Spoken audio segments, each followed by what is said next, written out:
Isang mapagpalang araw po sa ating lahat. So we are finally moving on to the very essential part of our operating system course.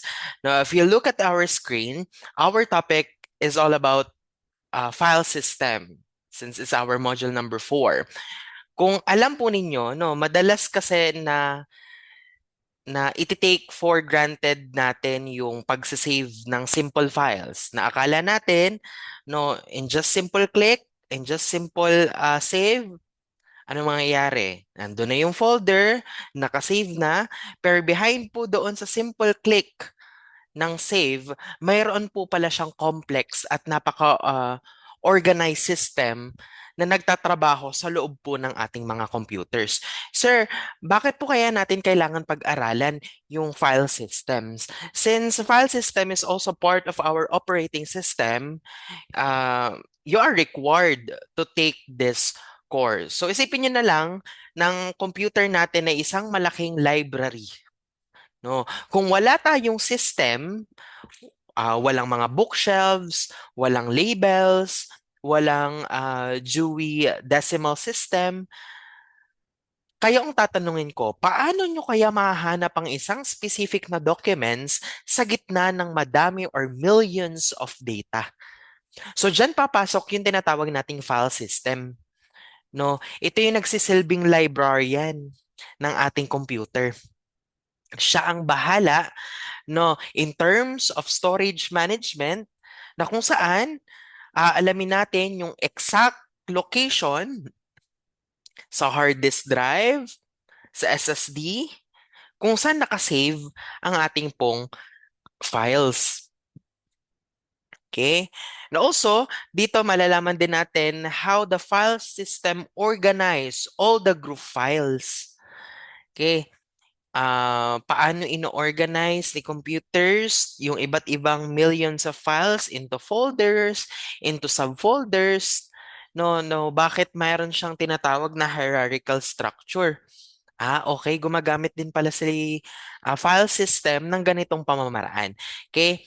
Sir, 'di ba hindi lang basta hanapin yung location ng file, hindi lang mag-organize ng file, paano po tayo magre-retrieve ng file? No? Bakit may mga file na may security, may permissions, no? Sino ang pwedeng maka-open ng file, sino ang hindi pwedeng maka-open ng file? So madami, no? So kung makikita ninyo sa inyong mga screens, we are not just focusing on a single file. We are focusing on different aspects of files. We have the file, the documents, the images, videos, no, code files, at marami pang iba. And by the end of this discussion, hindi lang po kayo dapat marunong mag-save ng files. No, dapat marunong kayong mag-distinguish no ng pagkakaiba-iba ng iba't ibang format. Dito ma-discuss natin yung tinatawag nating FAT32, the NTFS and the APFS. So if you are want to learn more about those formats, ay talagang stay tuned muna kayo dito sa ating recorded discussion. Okay? So let's proceed with the definition of file. What is file? Kung titingnan po ninyo, no, hierarchical po siya. May hierarchy. Okay? All of the data, bago siya makapunta sa file system, meron siyang hierarchy. May pinagdadaanan po yan. No, kumbaga may step by step. Okay? So lahat ng data, no, mapayan ay raw data, alam naman natin, kalat-kalat yan, sabog-sabog yan. At para maging useful yung data na yon, kailangan natin siyang i-organize into file. Okay? Kumbaga si file, it is like a container or a data structures na dito natin pinoproseso at itinatago yung sequence of records. It's either text, images, or codes. No? May iba't ibang klase ng files. We have the simple files na specifically focus on text only. No, wala siyang halong eme or arte. No. Sa simple files, doon natin makikita yung mga simple, small um, memory files na meron ang computers. And we also have a complex files. Dito pumapasok yung may mga special formatting, like words, documents, spreadsheets. No, it is a complex file. Okay? And if you're going to see on the hierarchy, no, they are very organized. Hindi lang sila basta-basta nakapatas dyan. No, may sinusunod tayong structure. Okay? Ang collection kasi ng related files ay tinatawag nating directory or mas kilala nating file or a folder. No, familiar ka naman siguro kayo sa folder, ano? And ngayon, pag pinagsama-sama mo na ang iba't ibang levels ng directories, no, simula data, we have files, directories, no, mabubuo mo na yung file system.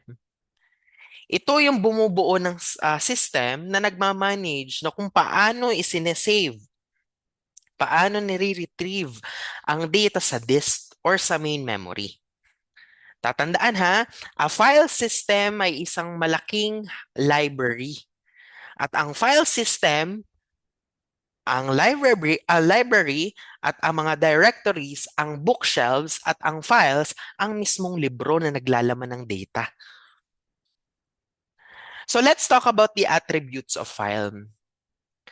So sa file attributes, no, isipin nyo na lang na ang bawat file sa computer natin parang isang gamit sa bag nyo. Parang, let's say for example, you have a bag. And inside your bag, you have different things. So let's,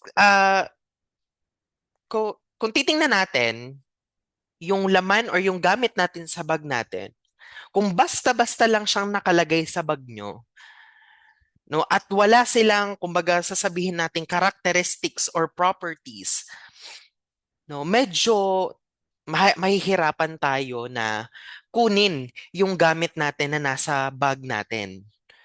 Okay? So, ano nga ba si file attributes? Okay, si attributes po, ito po yung rules or properties na nakadikit or na naka-attach sa isang file or folder. It tells the computer how to handle that file. No, kung makikita niyo sa image, no, right-click, pag ni-right-click niyo yung file, then select properties, doon lalabas ang windows na nasa picture. No, try nyo yun. Pwede nyong itry sa inyong mga files. Pag ni-right click nyo, then enter the properties, lalabas sa'yo yung ganitong ah, sa inyong UI. Okay? Sir, bakit sa tingin ninyo ay kailangan po nating i-set up yung file? Okay? May tatlo kasi tayong main reason kung bakit natin ginagalaw si attributes. Number one is privacy. Hindi lang privacy, visibility. Kasi we are talking about hidden files. No, bakit may mga files na hindi agad mabilis makita? Bakit may mga files na talagang hindi nagpapakita? Kasi pwede mong iset ang isang file to be hidden. Bakit? Para hindi siya basta-basta nakikita sa folder. At ang Windows mismo, tinatago ang mga system files para hindi nyo siya aksidenteng ma-delete. Kasi pag nabura nyo ang core files ng operating system, baka hindi na siya mag-boot or hindi na mag-boot ang PC nyo or ang laptop nyo. Okay? That's why we need to set file attributes. Second, protection. No, kung may report ka na, let's say, ayaw mong mabura yung file na yun, pwede mo siyang iset as view only. Pwede na lang makita, pwede na lang basahin, pero bawal nilang i-edit or i-delete. Okay? Pansinin nyo, oh. No, you can allow or edit the permission of your files. You can full control, modify, write, special permission. It depends on you. And we are not just talking about the privacy and protection. We are talking about security. Kung mapapansin ninyo, itong file ay yung image na nakikita nyo sa gilid, no? Ito ay mga group or users names. Ibig sabihin, hindi lang isa ang nakakakita ng file mo. We have the main system, the PC of Dave, and we also have the administrators. And kailangan, um, you should set a boundaries. Let's say, for example, the system I will allow it to have a full control of that file. While Dave, they can only read the file. So magkaiba. Because you are setting the file attributes based sa kung ano yung pangangailangan or based sa kung ano yung gusto mong mangyari sa file mo. No, you need security, you can do so. You can go. No, you can also modify. It depends. And yan yung tinatawag nating file attributes. Okay? So we have here yung pinaka-detailed part ng attributes ng isang file. Number one is name. Siyempre, every file, meron niyang name. At it should be human readable. Para makita natin at mabasa natin na, okay, this is my file. O, this file contains this project. Mahirap kasi pag walang name. Right? Pero tatandaan po ninyo, sa loob po ng isang folder or sa directory, bawal ang may duplicate. Kaya pansinin ninyo, kapag kayo ay magsasave sa isang folder ng dalawang parehasang name, hindi siya, nag-error siya. Kasi it should be unique. Right? Kaya pansinin ninyo laging project 1, project 2, file 1, file 2, para hindi po malito ang system kung alin po doon ang o-open ninyo or tatawagin ninyo. Intindihan? Second will be identifier. Usually, ito yung nakikita natin sa extension after the dot. For example, .text, .docs, .ex, .mp4. That will be identifier for us to know what kind of a file ang meron po doon. Para masasabi natin kay computer, kumbaga, ano yung type, ano yung flavor ng file na ito. Anong software ang gagamitin natin just to open that files. Okay? After the name, identifier, we have the type or the classification. O kaya categorization. Is it an audio file? Is it a document file? Is it an executable file or .exe? Or baka naman just a simple document? So malaki po ang tulong ng file system para ma-organize po natin ng maayos ang data at mas mapabilis po natin ang pag-search ng bawat files. And each files, bukod sa they have their name, identifier, and their type, they also have their location. Hindi lang kasi basta-basta nakalutang lang yung files dyan. No, you need to be specific. Saan nyo siya isa-save? Saan siya nakalocate? Kaya pansinin nyo, if you are not organized well with your files sa inyong mga laptop or PC, ang hirap niyang mahanap. Ay, saan ko ba siya na-save? Sa documents ba? No, sa desktop ba? So, nakadepende. You should set the path and the address ng inyong file, no? Para malaman ni computer saan siya kukunin, saan siya hahanapin pag kailangan nyo na siyang i-open. Ano pa? Size. Siyempre, all of the files, they have also their corresponding size. No, it's either bytes. Yung nakikita nyo numbers na parang maliit lang na makikita nyo numbers. No, it is because all the files, kumakain po siya ng storage or memory. Okay? At ang size ay nakadepende sa kung ano ang laman ng bawat files. Gaano kalaki at gaano kaimportante po ang nasa loob ng files. Naintindihan? Six, protection. No, you can all of files, you can set protection. Kasi hindi lahat ng gumagamit ng computer ay dapat maka-access ng lahat ng files. That's why we have system administrator. No, system administrator, pwede kang mag-set ng permissions. If you are going to make it read only, write only, execute only.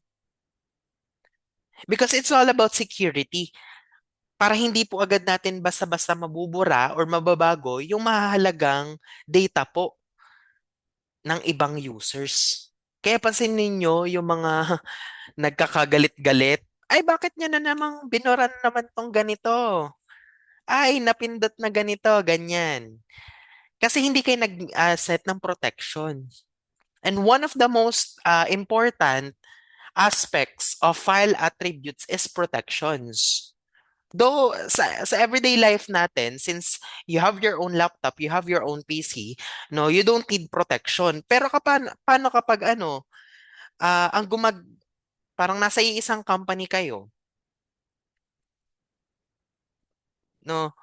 And all of your data ay hindi protected. Possible. Pwede siyang ma-delete, makuha. And also, meron din po each file, meron pong time and date.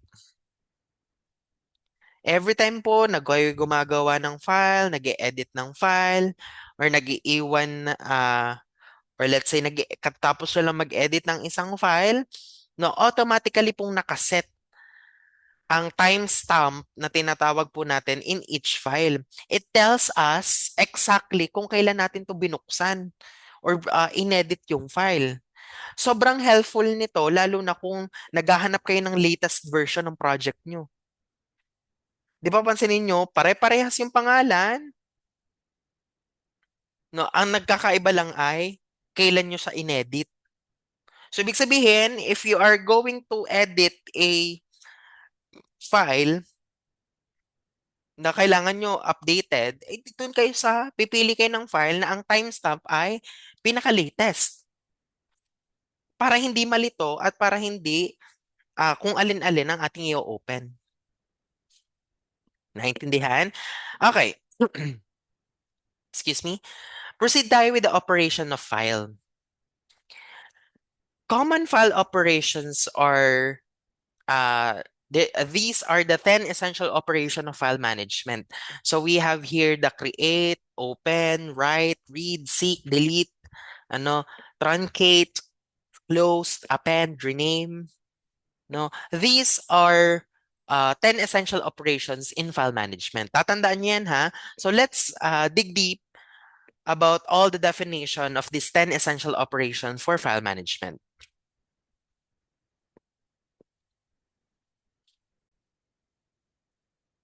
Let's proceed on create operations. So ito po yung pinaka-common na step. Kapag gumawa tayo ng bagong document, let's say for example, ang application mo, tatawag siya ng file system. Dalawa po ang ginagawa ni system. We have system allocations. Hinahanap po ni system ang bakanting space or block sa storage mo para paglagyan po ng data. Okay? Then next, we have here the directory entry. No, doon po kasi sa create operations, meron po yung directory entry na kung saan nilalagay po ng system ng ang name ng file sa directory list para hindi po siya mawala, para ito pong para po siyang paglalagay ng bagong folder sa tamang drawer. Okay? Second will be open operation. So hindi po pwedeng basta-basta mag-edit. No, kailangan po muna nating i-open ang ating mga files. Dito natin pinapadala yung user ng file name sa operating system. So that's why we have the system call. Ang operating system ay kumbaga tatawag siya ng open system call para hanapin yung file sa file system and it marks the file as an active para hindi po ito basahin or sulatan ng dito ng system. So think of it as you are pulling the folder out of the cabinet and putting it on your desk. Nagigets ba? Third one, write operation. Kapag gusto pong, let's say, magdagdag ng information ng isang file, gagamit tayo ng tinatawag nating write system call. Okay? Kailangan kasi alam ng system kung anong file at gaano kahaba or yung length at ang data ng isusulat mo. So that's why meron tayong file pointer. No, very important to kapag nagsusulat kayo or nag-write kayo ng isang file. Para siyang mga cursor natin, file point. No, ito yung gumagalaw. No, kapag natapos ka ng let's say magsulat, no, automatically yung tumatabi sa dulo ng huling byte ang nilagay mo para ready na ulit siyang sa susunod na input. Okay, nagigets po? Next, we have here the read operations. Kapag sinabing read, kinukuha natin yung data mula sa file para maipakita po sa inyo. No, ngayon, tandaan po ninyo, hindi basta-basta nagbabasa ang computer. Ang OS po natin ang nagme-maintain ng tinatawag po nating read pointer. Isipin po ninyo na para siyang bookmark.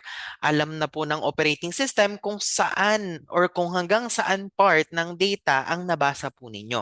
Para po sa susunod na read request, doon siya magsisimula sa dulo ng huli pong binasa ninyo. Yun po yung read operations. Okay? Number 5 naman po yung tinatawag po nating reposition or seek operations. Okay? Ito naman po yung jump function. Imbes po na basahin mo yung, babasahin nyo po yung file from start to finish na medyo matagal, gagamit po tayo ng seek system call para ilipat po yung file pointer sa specific na location. Pwede pong forward, pwedeng backward, at napaka-useful din po nito in terms of direct access file na kung saan pwede po tayong tumalon or pwede po tayong pumunta agad directly sa record na kailangan natin ng hindi na kailangan dumaan pa sa gitna. Okay, yun po yung reposition and six operations. And we also have here the delete operations.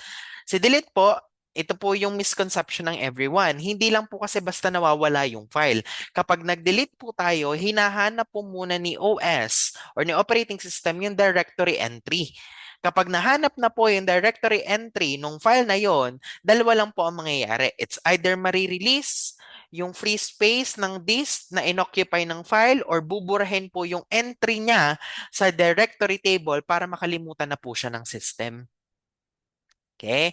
So, we have here a file access method. Okay, there are three main types of file access method. We had sequential, direct, and indexed. Okay, when we say sequential, ito po yung pinaka-basic. Okay, para siyang cassette tape. Kung gusto mong pakinggan, let's say kunwari, sa isang cassette tape, 5 yung kanta. At gusto mong pakinggan yung patatlong kanta. Kailangan mo siyang i-fast forward. Siyempre, kailangan mong i-fast forward yung una at pangalawa. Kasi hindi ka pwedeng tumalon agad sa number 3. Okay? Yun po yung sequential access. Meron din tayong tinatawag na direct random access. Okay? Ito naman yung naka-CD or naka-Spotify. Kumbaga, i-click lang natin, track number 10, or let's say sequence number 1 to 9. So si computer na po ang bahala tumalon sa isang specific address or pumunta sa specific address or block ng data para po yun yung kuhanin or i-open. Okay, we also have here the index access. Okay, sa index access, mas advanced to compared dun sa dalawa. Kasi ito ay parang index in terms of textbooks. Imbis po kasi naiisa-isahin mo ang bawat pahina or bawat pages, no, titingnan mo po muna yung index. Kumbaga yung index, yun yung listahan ng keywords at page numbers. Tapos kapag nalaman na po na okay, yun po yung ating hahanapin, saka pa lang po niya isa-select yung tamang page. Bale, may pointer din po ito. May map po siya na ginagamit para mahanap po natin ang data ng mas mabilis kaysa normal na direct access. Let's dig deep kapag sinabi naman, let's dig deep with dun sa tatlong access methods. We have sequential, direct, and index. Dun muna tayo sa sequential access. When we say sequential access, now if we're going to look it on our diagram, nahatiin po natin siya tatlong points. Okay? Tatlong main points para mas madali nyo pong maintindihan. Okay, ano nga ulit sa sequential access? As I said, para siyang cassette tape. Kung gusto natin mapanood yung, let's say, maparinig yung isang video, no, kailangan yung i-pass forward yung buong tape. No, hindi mo siya basta pwedeng i-click lang yung, let's say, dulo. No? So, pag sinabi po natin sequential access, ang operating system po ay nagbabasa ng word by word. Nagsisimula po siya sa base address. Yun po yung pinakaumpisa ng file, may tinatawag po siyang pointer. Kapag binasa na po niya yung unang word, gagalaw na po yung pointer, susunod naman po yun ng isa. Kumbaga plus 1 ng plus 1. Tuloy-tuloy lang po ito hanggang makarating po kayo sa dulo. Kaya pansinin nyo dito, may 10th hanggang 30th file. Sequential po siya. Hindi po siya basta tatalon into 30th agad. Per block po iyon. Okay?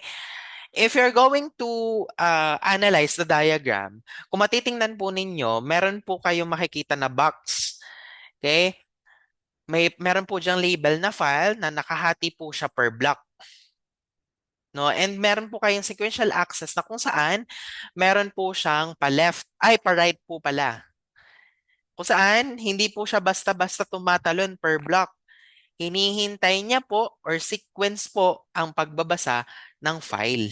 And each block, meron po siyang 512 bytes. Ito po yung standard size ng data chunk na binabasa po ni operating system ng isang click.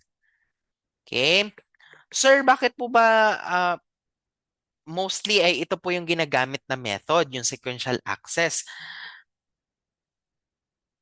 Kasi kailangan po natin, kumbaga technically, meron po kasi tayong tinatawag na direct access. Pero in terms of sequential, no, mas ginagamit siya dahil ito po yung nature ng files natin. No, yung text files, whether yan ay audio video files, no. And yun po ay binabasa page by page, sequential, part by part. Hindi siya nagja-jump into a specific part. Hindi naman kayo parang manonood lang na Netflix, no? Ay, gusto ko itong part na to. No, ay gusto ko itong part na to. Hindi po. Okay, tatandaan ninyo, kahit may mga modern methods na tayo, sequential access po, it remains the backbone of the file processing. It is because it is very simple, follows the natural flow of how we consume data, and it's predictable and very efficient for streaming large files. Okay, syempre may advantage.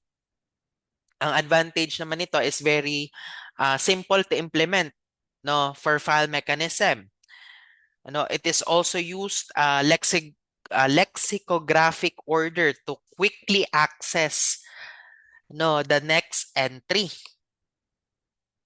It is very suitable for application that required access to all records in file in a specific order. It is less prone to data corruption as the data is written sequentially and not randomly. Okay? Sabihin, hindi siya, mas safe ito, no, in terms of data corruption. Kasi syempre, sunod-sunod ang pagsusulat ng data. Hindi siya nakascatter. In terms of efficiency sa large files, kapag kailangan po natin basahin yung buong report, no, na isang malaking file, ito na po yung pinaka-efficient. Imbes na magpapalipat-lipat po kayo ng readings, no, si computer na po ang bahala na tuloy-tuloy po or sequential niya pong binabasa yung bawat files. Okay, and also, one of the advantage of sequential access is perfect for backups. No, dahil sa sequential lang po ang storage na kung saan magka-problema man, madali pong i-trace at i-recover yung data. Kasi exact same order po ay na-save. Kumbaga, exact order, mamomonitor mo agad kung saan may nag-error. Okay, syempre, kung may advantage, meron din pong disadvantage.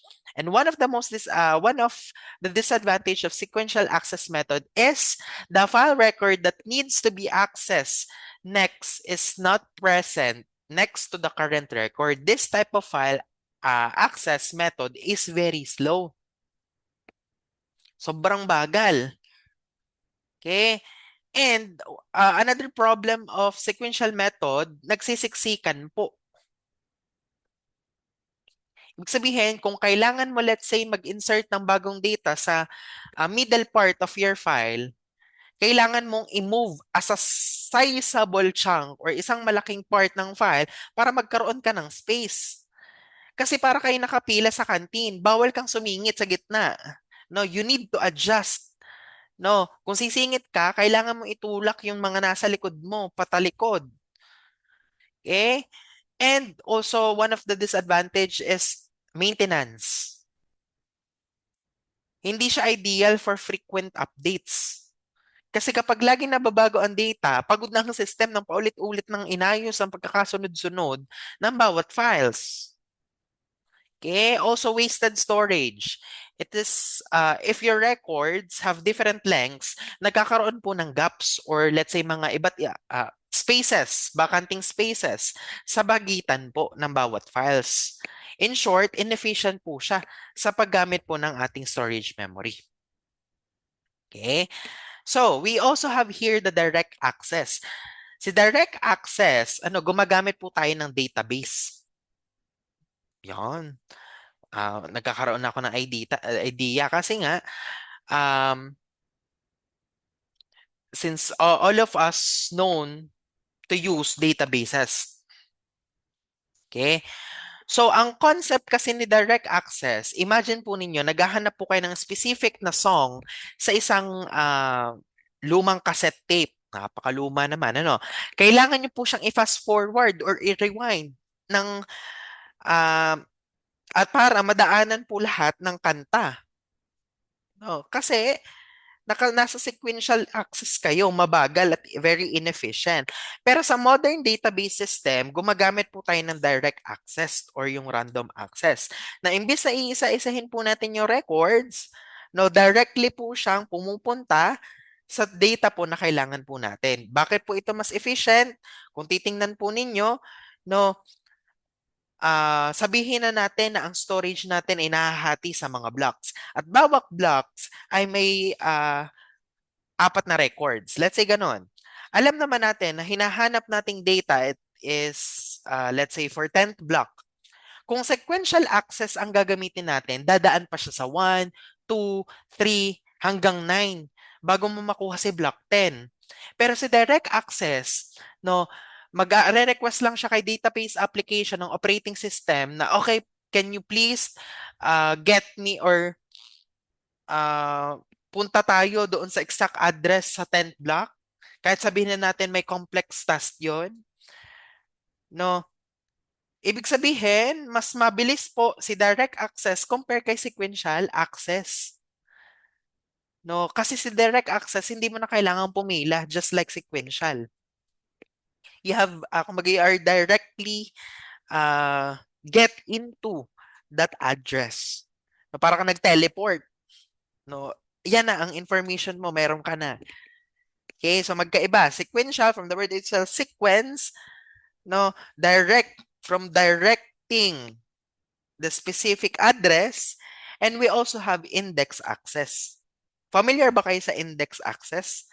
No, ano pa rin to? Part pa din to ng data management o database management under the file system. Kasi imagine ninyo, meron kayong isang sobrang kapal na textbook, no, libro. Kung gusto nyong hanapin yung topic nyo tungkol sa data structure, hindi nyo naman siya iisa-isahin. No, sobrang tagal nun, sobrang inefficient yon. That's why we have indexing. No, kaya pansinin niyo sa index, makikita niyo sa likod ng libro ninyo. Kasi index, no, from the word itself index, nothing but addresses of a record.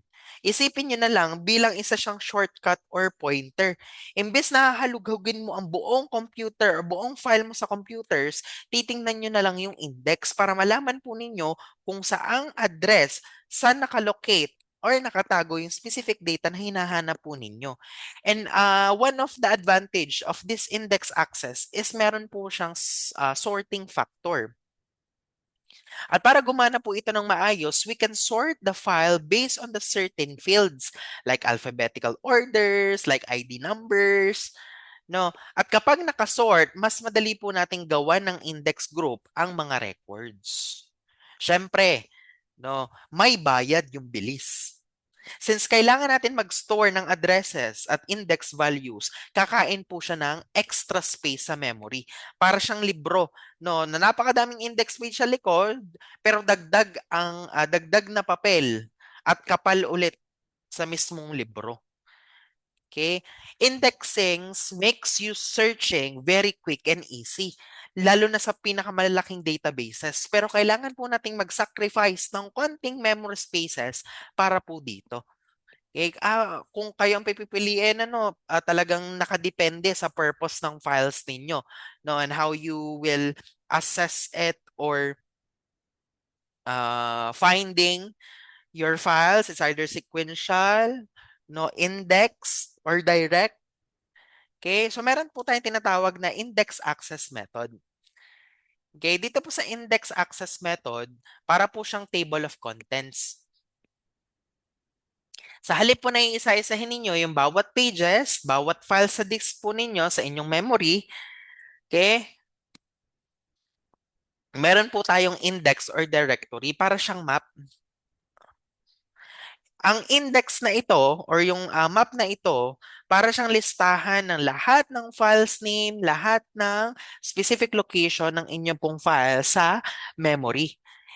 And we have here the process. Kapag may bago pong file na ginawa, automatically naka-record na po siya sa system. No, yung pangalan, yung address at yung index file. So sir, bakit po ito efficient? It is because of its speed. Para kayong may search engine, sasabihin niyo lang yung pangalan, yung name. No, kapag nag-type kayo, automatically magbibigay ang computer ng buong list, bit by bit. It is because ang sinearch ninyo ay index. Malalaman ninyo directly kung nasaan yung file. Okay? Sabi nga dito, no, once na mahanap nyo ang application sa locations, yung location sa index, gagamit na po siya ng direct access methods. Kumbaga, nahanap mo na yung page number sa index, so diretso ka nang pupunta sa page na yun. Hindi mo na kailangan dumaan sa lahat ng chapters, pages, numbers, no? Meron na siya directly na direct access method. At ang index class or index file class ay pwedeng nakasave sa hiwalay na file or specific spot, okay, ng ating mga memories para mas mabilis po siyang ma-access ng operating system. So kung makikita nyo po itong table na ito, okay, ito po yung tinatawag nating dito. Ito po yung tinatawag nating ISAM arrangement or yung Index Sequential Access Method. Para po itong level up version ng basic index na pinag-aralan po natin kanina. No, yung diniscuss ko kanina. Kung titingnan po ninyo, para siyang family tree or pyramid. No, 'di ba? So parang as a computer science or kung kayo man ay may mga pinsan na nag-take ng computer science, tinatawag po itong tree structure. Hatiin na lang po natin ito into three parts, no, para mas madali nyo pong maintindihan. So number one will be yung root or yung box po na nasa pinakataas. Okay? So makikita nyo po, meron siyang parang 17, number 17. Para po siyang main entrance, dito nagsisimula ang paghahanap ng diagram. No, kunwari ang hanapin natin ay 17.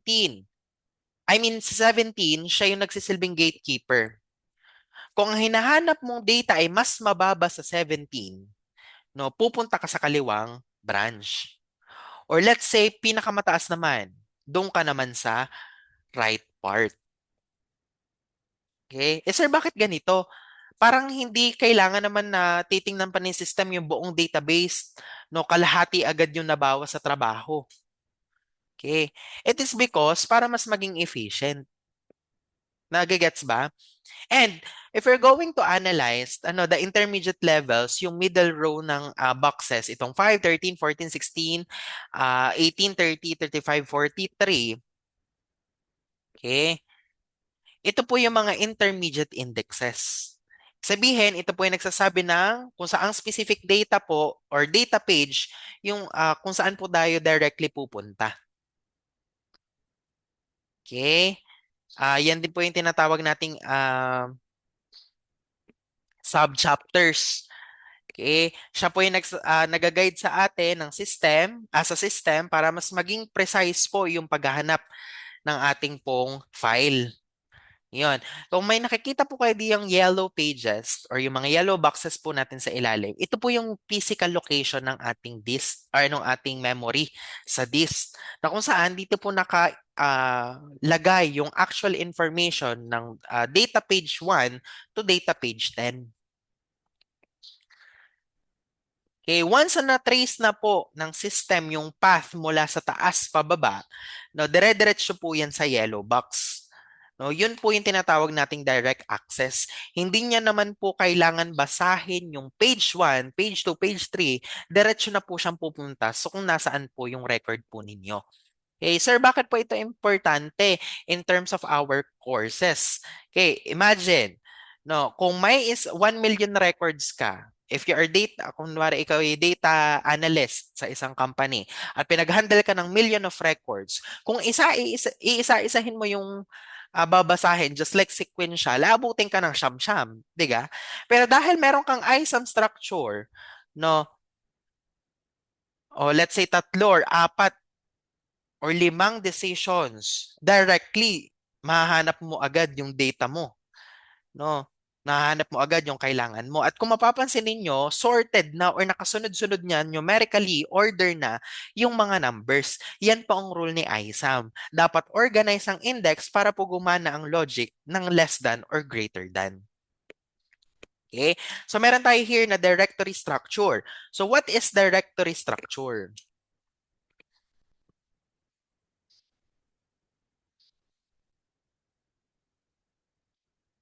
Si directory po ay isang listahan ng mga files na magkakasama po sa isang disk. Hindi lamang po ito basta folder, no, na nakikita natin sa mga Windows, no, sa level ng mga systems natin.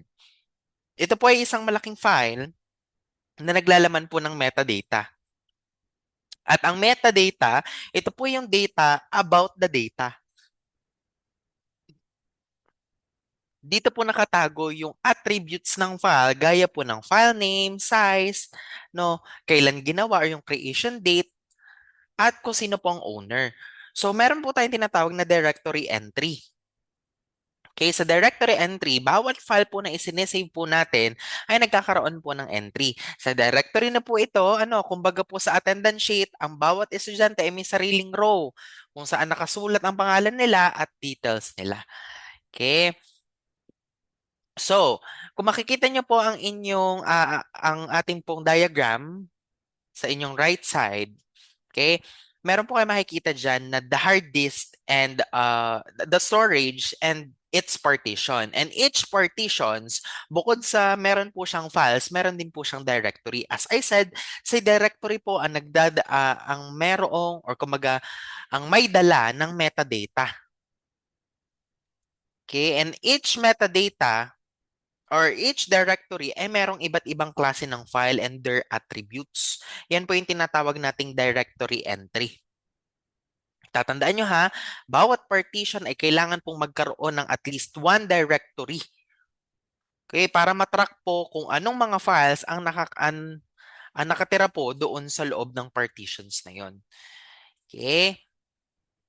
Huwag malilito. Tatandaan po ha, kapag nag-delete po kayo ng file, madalas po yung entry lang ng directory ang binubura ng operating system. Hindi po agad mismong data ng disk. O kaya naman possible, pwede pa siyang ma-recover. Kaya minsan, kapag kayo ay nagde-delete, nawawala lang siya sa directory. Pero, no, andun pa rin yung mismong files. Okay, hangga't maaari, kapag nag-delete tayo, pwede pa natin siyang i-recover. Okay? As I said, ano nga ulit si directory? The directories po, oh, it is a container or lagayan ng mga modern computers natin. Okay? Ito po yung tinatawag nating mga folders, subdirectories. Pag nakalagay ka or naglagay ka ng file sa isang folder, no, tapos naglagay ka pa ng folder sa isang folder, ang tawag po doon ay subdirectory or subfolder. So meron po yung hierarchical structures. So ito po yung pinaka-importante ng mga directories na naka-organize po na parang tree structure or family tree. Okay? And kung iisipin po ninyo, we have the, let's say, C drives sa Windows. Ito po yung tinatawag nating root directory. Bakit root? Kasi siya po yung ah, pinakapuno or pinaka-roots. No, wala po siyang ibang container na kinabibilangan. Mula sa root, magkakasangga na po yung mga yan. Sa loob ng C drives, may mga 10 folders. Sa bawat folder, merong iba pang subfolders hanggang sa dulo na nandun na ang mga files. Ano?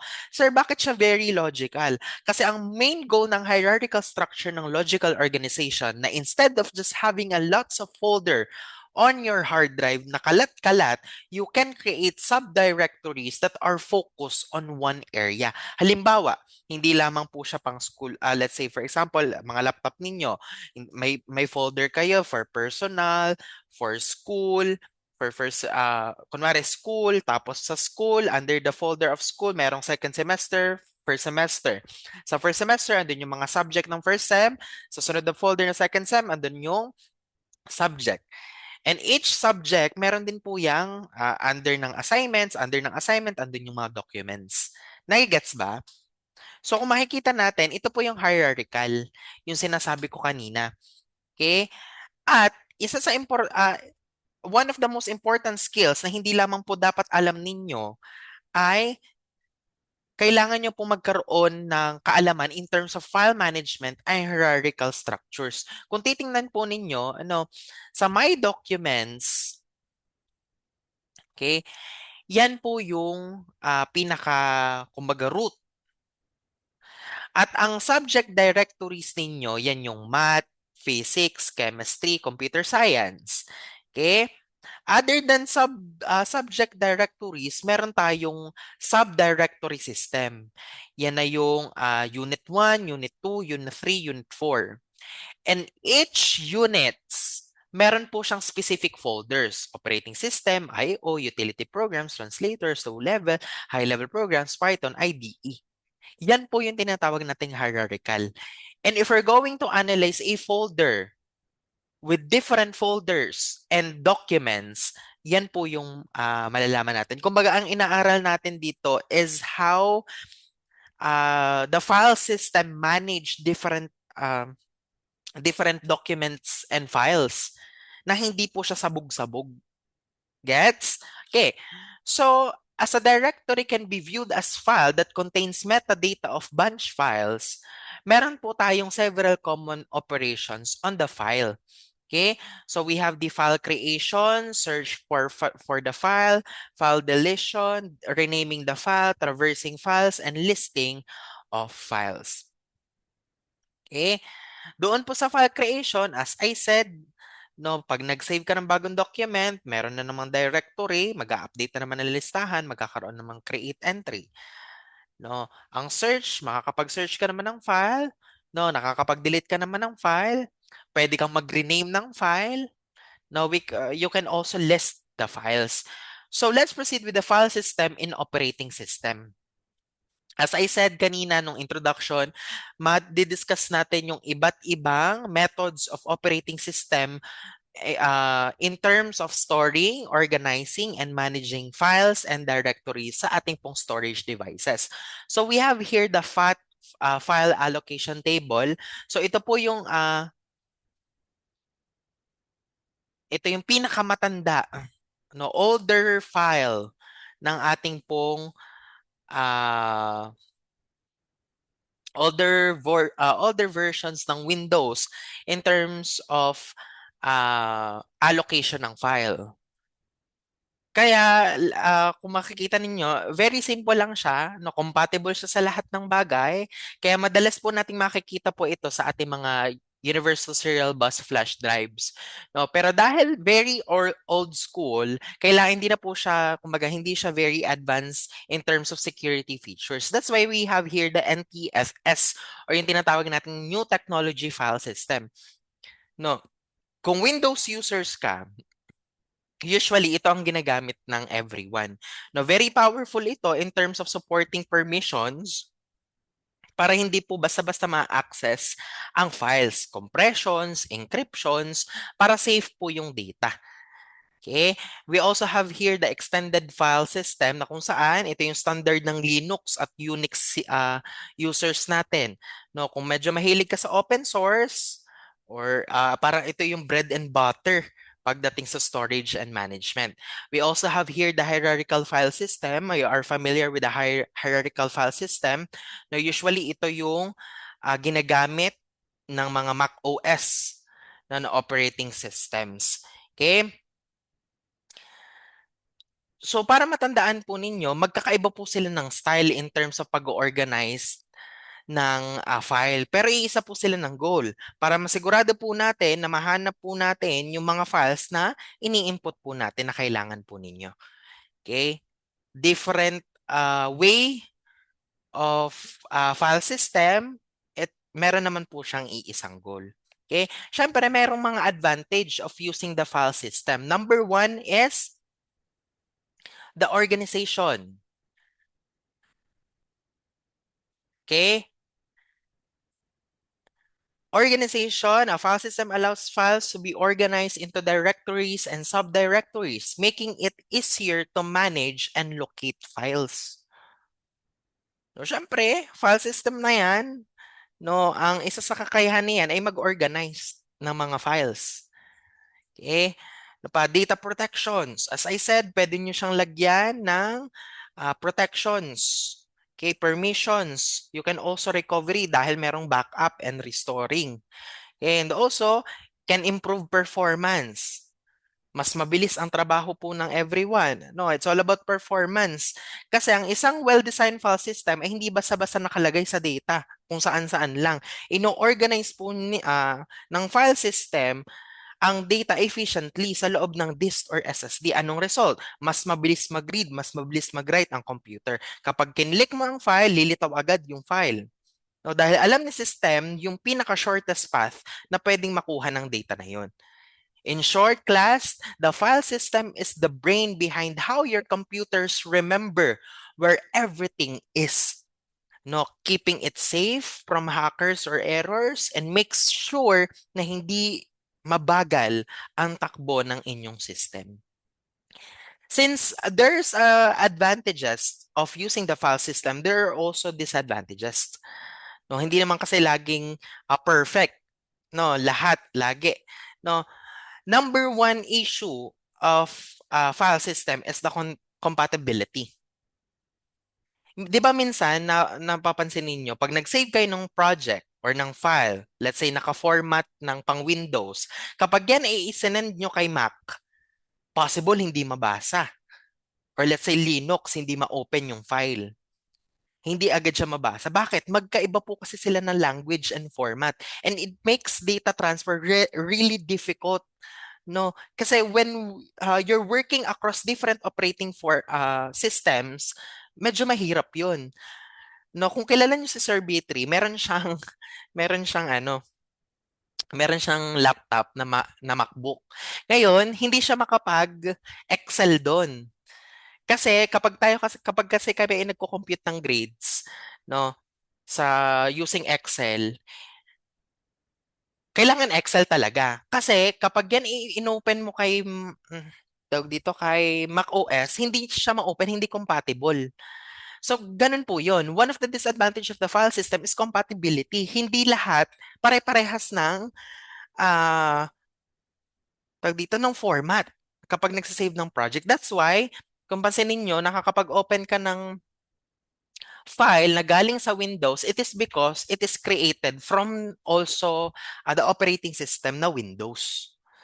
Okay, ano pa? This spaced overhead. Kasi hindi lahat ng space sa hard drive ay mapupunta sa mismong files ninyo. Meron tayong tinatawag na metadata. Para siyang label, nandito lahat ng file name, size, data created, uh, permissions, and it takes up space. Even kayo ay merong, let's say, 1 terabyte drive. Hindi naman buong 1 terabyte na magagamit nyo. Okay? Para siyang may tax. Kinukuha lang yung file system para lang ma-organize yung data ninyo. Lastly, vulnerability. Ito yung medyo scary. Kasi si file system are prone to data corruption. Kapag biglang nag-brown out habang nagsasave ka or tinamaan, let's say, ng malicious malware, malicious software, pwedeng masira yung buong file structure ninyo. Isang error ng file table, pwedeng ma-compromise yung security and stability of your whole system. Okay, tatandaan ninyo, while file systems are very essential for organizing our digital lives, they come with hidden cost. And in terms of space, security risks, and headache of cross-platform compatibility, no, we should really choose the best way of using the file system. Okay, since we are talking about the file system,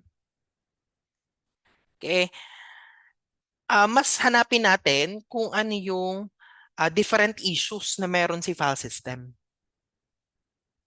Okay, tatandaan ninyo ha, si file system is part of the TIO operating system which is responsible for file management, and it provides mechanism to store and access the file contents, includes data, programs, some operating system threats, everything as a file. For example, Ubuntu. No? Everything, lahat, file, maging sa mga keyboard, printer, no, tinatrato yan ng system bilang file para madali pong i-manage. Okay? And sa file system, one of the main jobs niya is file structure. Siya ang nagde-decide kung paano i-organize yung files, no, yung format ng let's say Windows, no, kung yan ba ay naka-Mac. Tatandaan nyo, yung Windows, yun ay usually ang format niya is NTFS. While si Mac, yun naman yung APFS. Okay? Dito nanggagaling yung hierarchical natin in terms of folders. Okay? Ano pa? Recovering free space. Kapag nag-delete tayo ng file, kailangan mo malaman ang computer ay, uy, pwede na pa ulit sulatan yung part na yun. Ang file system, ang naglilista kung aling parts ng disk ang empty na. Okay? Ano pa? Disk-based assignment. Kapag nag-save ka ng bagong, let's say, assignment or file, the file system, siya maghahanap ng bakanteng space or block sa hard drive mo para paglagyan ng file mo.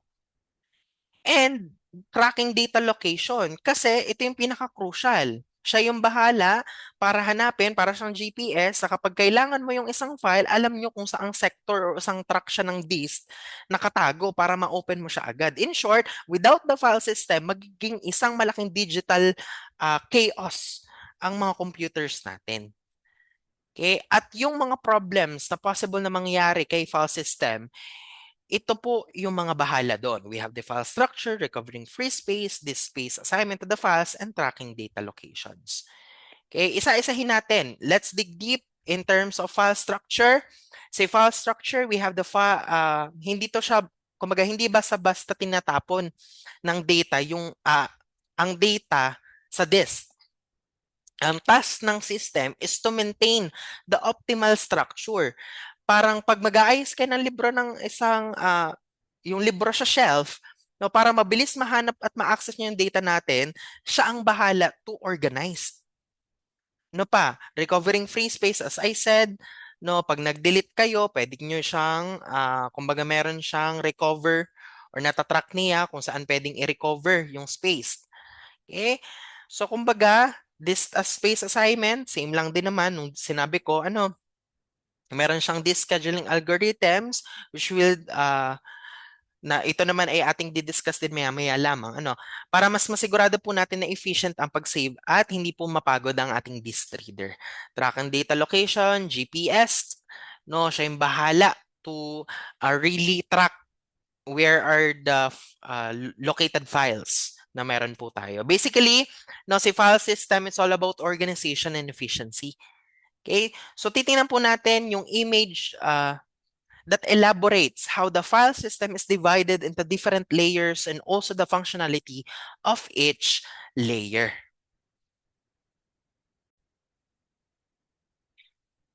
So when an application program asks for a file, the first request is directed to the logical file system. Kung makikita po ninyo yung ating diagram, so si application programs, no, once na yan ay nag-request, no, kay directed to the logical file system, pupunta po siya kay logical file system. Okay? Kumbaga, sa application programs, dito nagsisimula ang lahat. Ito yung mga ginagamit ninyo, si Microsoft Word, si Chrome. No? In just one click of the file, the program will be requested papunta kay logical file system. Si logical file system, siya yung bahala. No? Siya ang may hawak ng metadata sa information mo tungkol sa file. Sino ang owner, kailan ginawa, and it should have permission. Bago ka payagan na, let's say, i-open yung isang file, you have permission. Permission to access ng walang error. Okay? And then after you have the permission, meron kang dapat directory management. Siya yung nagve-verify kung tama ba yung path ng file po na hinahanap po ninyo. Okay? And then after the logical file system, we have the file organization module. Dito na po pumapasok ang logic na storage or ang file na hahati po sa logical blocks. Para mga virtual na pieces ng data. Pero ang hard disk natin ay physical. Meron siyang tracks and sectors. At ang trabaho po ng module na ito ay i-map or i-pair yung logical blocks doon sa specific and physical blocks ng disk. Siya rin po ang bahala na mag-manage ng free space management kung saan pwedeng mag-save ng panibagong files. And then after the file organization module, pupunta po siya kay basic file system. Once na alam na po natin kung saan yung physical block or physical space na nakatago, kung saan nakatago ang data, si basic file system naman po ang kumbaga kumikilos or ang main job niya is mag-issue ng generic commands. Halimbawa, kailangan mong kunin yung free up space sa 101. Sabihin, ipapasa niya ito sa susunod na layer. Siya ang middleman sa pagitan ng file logic at actual hardware commands. Okay? And then after the basic file system, pupunta na kay I/O control device drivers.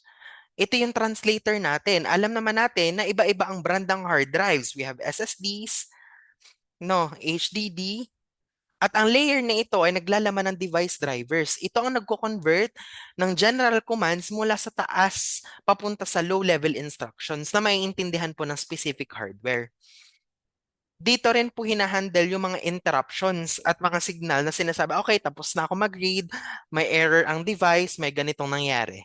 Okay, saka pa lang po siya pupunta kay devices. Siya yung dulo. Siya yung physical hardware. Ito yung actual disk drive mo.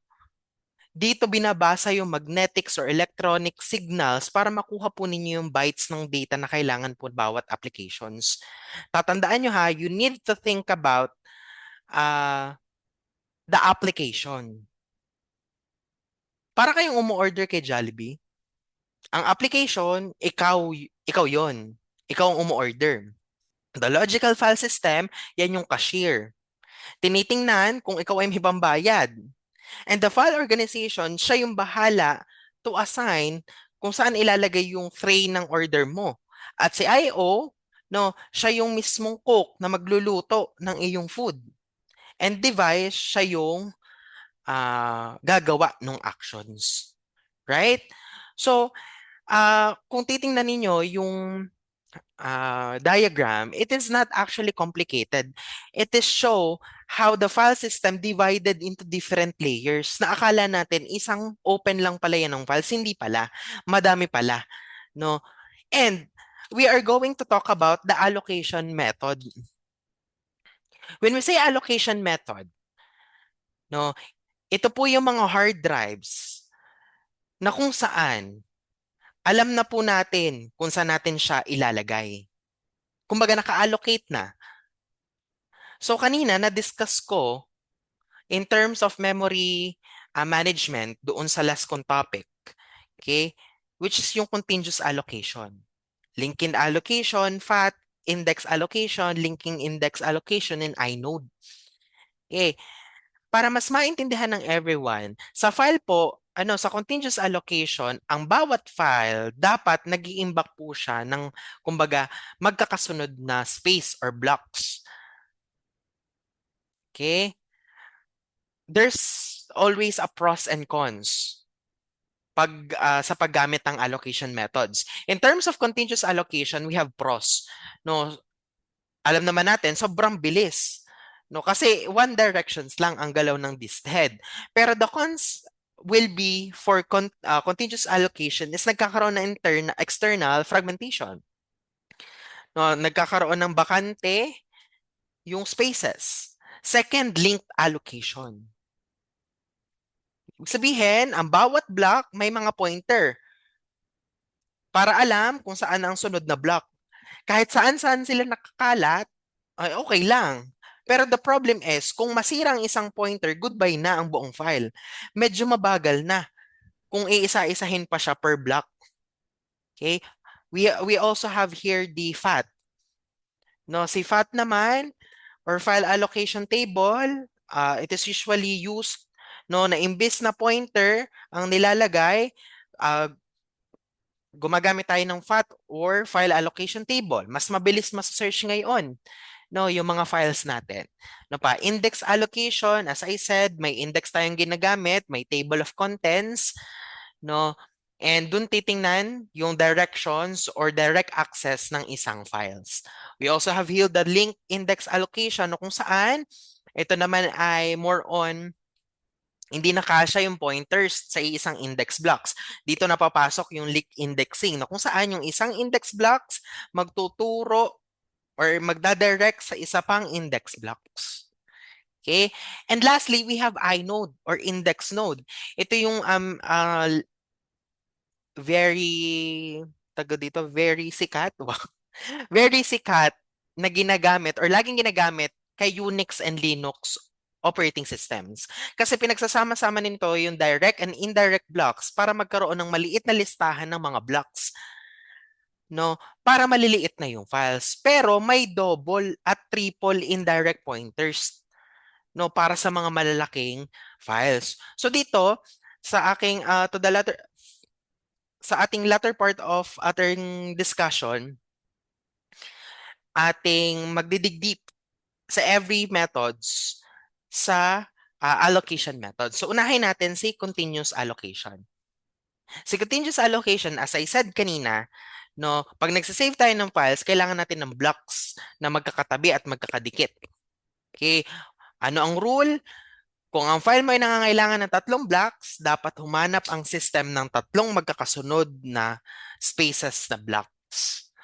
No, hindi sila pwedeng hiwa-hiwalay. How it works, how the continuous allocation works. Gaya na nakikita nyo po, no, tinitingnan po yung system. Wala ditong table. Pero may table dapat dito. Dito natin ipinapakita yung sorting block at saka yung length ng block. Okay? Siyempre, meron po itong contiguous allocation na advantage and disadvantage. One of the advantages, it is very simple to implement and we will get excellent read performance and it support random access files. Okay, and there are also a disadvantage of continuous allocation since nagkakaroon ng fragmentation. Okay, and also it is very difficult to grow a file. Okay, next we have the linked list allocation.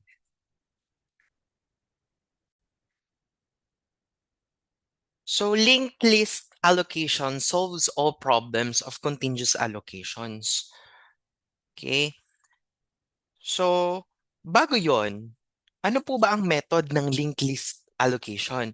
Ang bawat file po kasi itinuturing ni linked list ng dist blocks. The thing is, hindi po kailangan magkakatabi just like continuous allocation. Dahil kahit saan mang bakante yung blocks ay okay lang. Sir, paano gumagana yung linked list allocations? So para siyang scatter and connect. At ang bawat block ay pwedeng nakakalat sa buong disk. So meron tayong pointers na ginagamit. At ang bawat block ay may mga pointers. Ang address ay nakaturo sa susunod na block ng file. Para siyang treasure hunt. No, kapag naghahanap kayo ng sa unang block, sasabihin nito ay baka nasa pangalawa. Or kung nasa pangalawa kayo naghahanap, pwedeng nasa pangatlo. And so on. And each file block, there are also have directory entry. Tatandaan nyo ha, kailangan tandaan ni operating system na ang directory table ay nasa start block at nasa end block. Okay? Kung titingnan ninyo yung image, itong diagram na ito, makikita ninyo na magkaiba po ang logical view. No, we have here the file blocks 1 to 4 and meron tayong physical reality or yung physical block. Okay, ang physical block 7, okay, dito nakalagay yung file block 1. Kung mapapansin niyo yung arrow sa taas, pointer yan na nasasabing ang kasunod ko ay nasa block 2. So si block 2, dito naman nakatago ang file block 2. At ang pointer nito ay nakaturo sa block 10. So sa physical block 10, ang hawak nito ay file block 3. At ang ituturo nito ay huling block na block 8, which is sa physical block 8, ito yung file block 4. Dito na ang pinakadulo or end. At ang pointer nito ay usually laging nasa null 0, negative 1. Okay? And take note ha, magkakasunod ang data ng 1, 2, 3, 4. Okay, sa actual disk. Pero sa physical addresses, sila ay 7, 2, 10, 8. Random sila, kalat-kalat sila. At isipin nyo na lang, ang linked list allocation ay parang isang pila sa kantin. No, hindi kailangan magkakasunod na nakatayo. Kahit nakaupo yung isa sa dulo, kahit yung isa ay nasa labas, basta alam nila kung sino ang sunod-sunod, buo pa rin sila. May numbering. Siyempre, kung i-compare nyo siya sa continuous allocation method, meron din naman siyang advantage and disadvantages. Okay? So let's proceed with the advantages. As I said, linked list allocation, there is no external fragmentation with linked allocation. Okay? It is because hindi sila namimili ng posisyon. At bawat vacant seats or vacant positions or vacant blocks, pwede nilang salpakan. No, wala silang sinasayang na pieces. No, any free block can be utilized. A file that can continue to grow as long as free blocks are available. Okay? The directory entry contains a starting block address. Okay? It is because, no, ang kailangan lang kasi tandaan ng system ay starting block address. Parang kinukuha mo lang yung unang clue sa scavenger, no, sa scavenger hunt, tapos ituturo na kung nasaan yung sunod. Ay, dito yung position, ito yung sunod. Okay? So, laging kapag may advantage, meron ulit lagi na disadvantage nakadikit. No, there's no random access na provided. Medyo ano yun, medyo masakit sa ulo yun. Ano? Minsan ang space nag-overhead. Kasi yung mga pointers na inilagay natin sa bawat blocks, kumakain siya ng disk space na imbis na pure data, nababawasan pa ang capacity ng metadata. Ano pa? Need to traverse each block. Merong reliability issue. Sobrang fragile. No. Otherwise, the file will be corrupted. Kapag nagputol-putol, nagkaroon ng corruptions, isang pointer sa gitna, magkakaroon ng broken, masisira yung file, hindi na alam ni computer kung saan hahanapin yung kadugsong. Okay? We also have here the file allocation table. Okay? Or yung FAT nating tinatawag. Dati kasi, kanina, diniscuss natin yung linked list allocation. Imagine ninyo, para mahanap ninyo yung dulo ng isang file, kailangan nyo siyang isa-isahin bawat block. Okay? Yun yung linked list allocation. Kailangan mong basahin yung note sa block 1 bago mo malaman kung ano yung nasa block 2. Medyo mabagal. No, wala siyang random access. So dito na pumapasok si FAT or yung file allocation table. Meron siyang map na imbis nakakalat yung links ng buong disk, no, tinipon, kumbaga sila ay kinompak lang into one para sa isang centralized table. That's why we have indexing. At bawat these blocks ay may entry table. So kailangan mo yung let's say kailangan mo yung block number 10. Titingin ka pa sa maps. Okay? The catch is, para hindi pa balik-balik yung head ng hard drive ninyo sa physical seeker, nilalagay po natin si FAT sa cache memory. Dahil mabilis lang ang cache, hindi niya kailangan mag-traverse sa physical disk blocks para hanapin yung susunod na part ng file. In short, ang FAT po ang nagbibigay or the file allocation table will give no the ability na magkaroon ng random access. Hindi mo na kailangan dumaan simula sa una hanggang dulo para lang tingnan or i-read yung file. Titingin ka na lang sa table and you have your block na gusto mo. No? Kaya nagkakaroon tayo ng standard. Kaya may standard si Windows na MS-DOS. No? So, syempre, meron din siyang advantage and disadvantages. No, one of the advantages is can use to hold this block of data. No, merong full utilization kasi nagagamit natin yung buong disk. Second, safety. Okay, it is because yung mga corrupted or yung mga bad block na part ng disk, hindi nadadamay po sa kasunod na blocks. Mas safe pa rin. Random access is provided. Hindi mo na kailangan basahin yung file starting from the very beginning. No, pwede ka na lang mag-direct sa specific mong hinahanap. And efficiency syempre. Only FAT needs to be traversed in each file operations. Okay, syempre, meron din siyang disadvantage.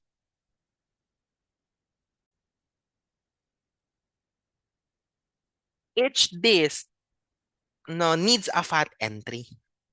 Yun yung medyo tagilid sa part ni... Ay, wait lang. Yun yung tagilid sa part ni file allocation table. Every single disk block po, kailangan po ng sariling entry FAT or entry file allocation table. Kasi sobrang haba na listahan. Habang lumalaki ang disk, lumalaki rin ang table. At one of the disadvantage of file allocation table is the size dilemma. Kung lalakihan natin ang block size para kumunti ang entries ng table, nagkakaroon tayo ng internal fragmentation. No, yan ang advantage and disadvantage of file allocation table. We also have here the where FAT system are used. Ginagamit siya usually sa Universal Serial Bus, sa memory sticks, memory cards, digital cameras, and portable devices. Okay. Next, proceed tayo with the index allocation. Si index allocation po, para mas madali pong maintindihan ng everyone, no? Para siyang lumang file allocation table. Sa FAT system kasi, para tayo may isang mahabang listahan simula sa disk na kailangang i-memorize lahat ng blocks. The problem is, kapag lumaki ang disk at dumami ang mga blocks, sumasabog si FAT. Masyadong malakas kumain kasi siya ng cache memory. Hindi siya very efficient. Dito na pumapasok yung index allocation schemes. Ganito ang may logic behind that. Okay? So the index allocation block, imbes na isang table para sa buong disk, bawat file po bibigyan na ng sarili niyang index blocks. Isipin niyo na lang, table contents si blocks. And each pages merong table of contents. Sobrang bilis. Sa anong meron doon sa index block na yun? Ang block po na ito ay hindi naglalaman ng actual data like text, photos. No, ang laman lang po nito is pointers or addresses na kung saan ang mga data po or data blocks ng file po na iyon ay madali po natin. Kumbaga, compact na po siya doon sa ating index blocks. It is also a simplified directory. Sa directory entry po natin, hindi na natin kailangang ilista pa lahat ng kailangan po natin i-store ah kay addresses sa index blocks. Sir, bakit mas maganda to compare kay ah FAT or file allocation table? Okay? It is because meron siyang fast random access. Ibig sabihin, direct pong napupuntahan or directly nakukuha or napupuntahan kahit anong part ng file kasi isa pong block lahat ng pointers. And wala din po siyang external fragmentation. Hindi na kailangan magtabi-tabi pa ng mga blocks ng disk para magkaroon ng external fragmentation. Note class ha, space overhead ang kapalit. Kahit sobrang liit ng file mo, kailangan mo pa rin mag-sacrifice ng isang buong block para lang maging index ang buong allocations mo, index allocations. Okay? There are also advantage and disadvantages of uh, index allocation. It can support advantages. It can support direct access.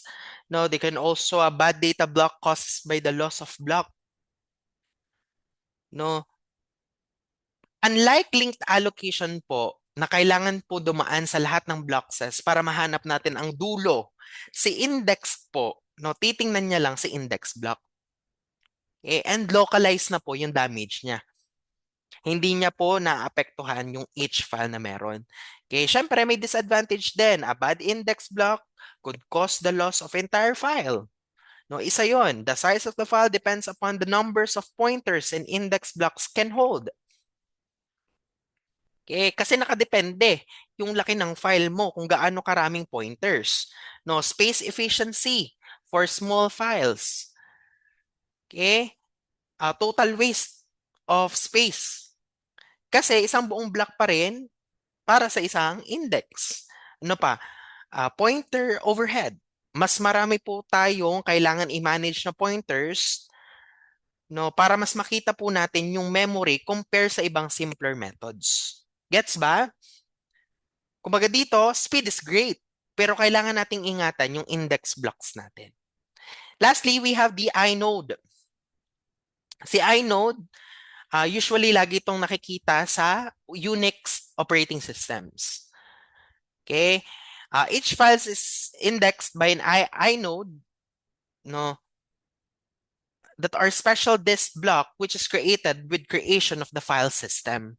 And the number of files or directories in file system depends on the number of inodes in the file systems. So here are the following informations about the inodes. Number 1 is attributes. Dito kasi nakasave kung sino ang owner at anong permission, read, write, execute ang isang file. Okay? Second will be the direct blocks. May 12 pointers or may 12 blocks. Yung direct na, let's say, nakaturo or nakadirect sa isang data.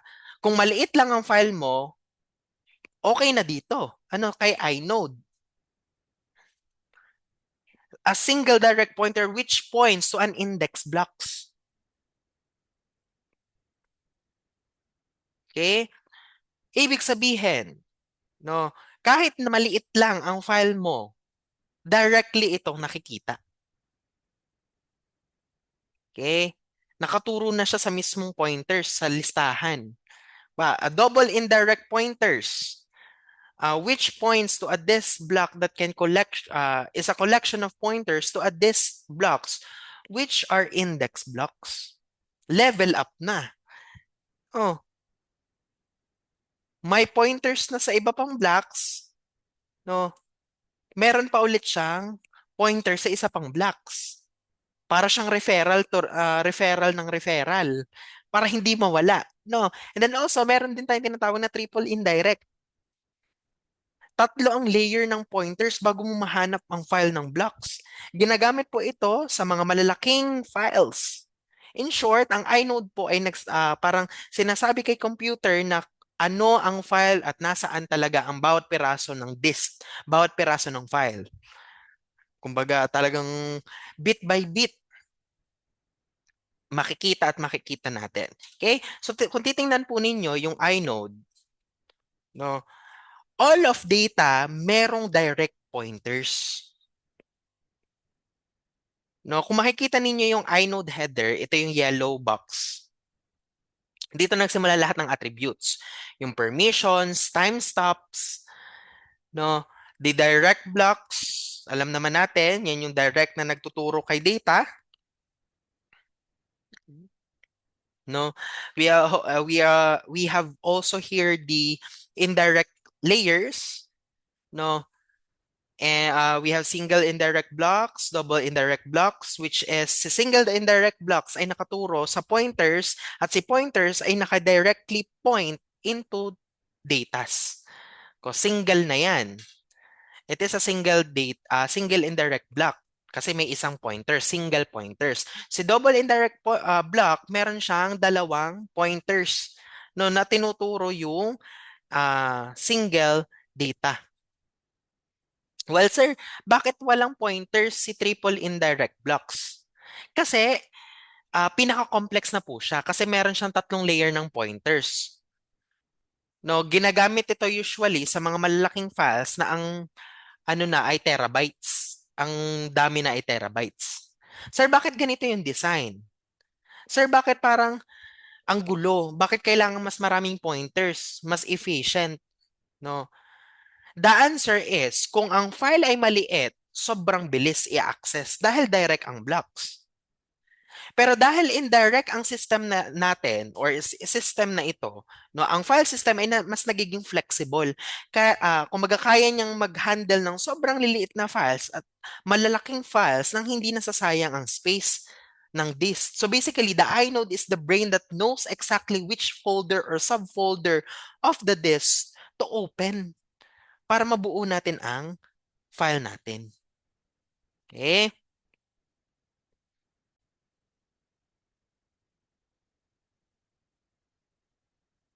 Okay, let's talk about the free space management. Okay? Si free space management po, no, siya yung bahala no, to free up the spaces ng mga nagamit na blocks. So meron tayo here na approach or two main approaches na meron po si free space management. Number one is bit vector.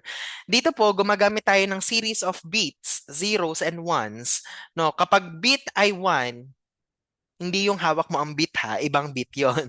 Ibig sabihin, empty or available yung blocks. At kapag 0, ibig sabihin, occupied po yung file. Detailed note ha, napakabilis po nito mag-search. Dahil sunod-sunod po yung kumaga continuous yung blocks, yung available spaces. Pero medyo matakaw siya in terms of memory kasi sobrang laki ng disk natin. Okay?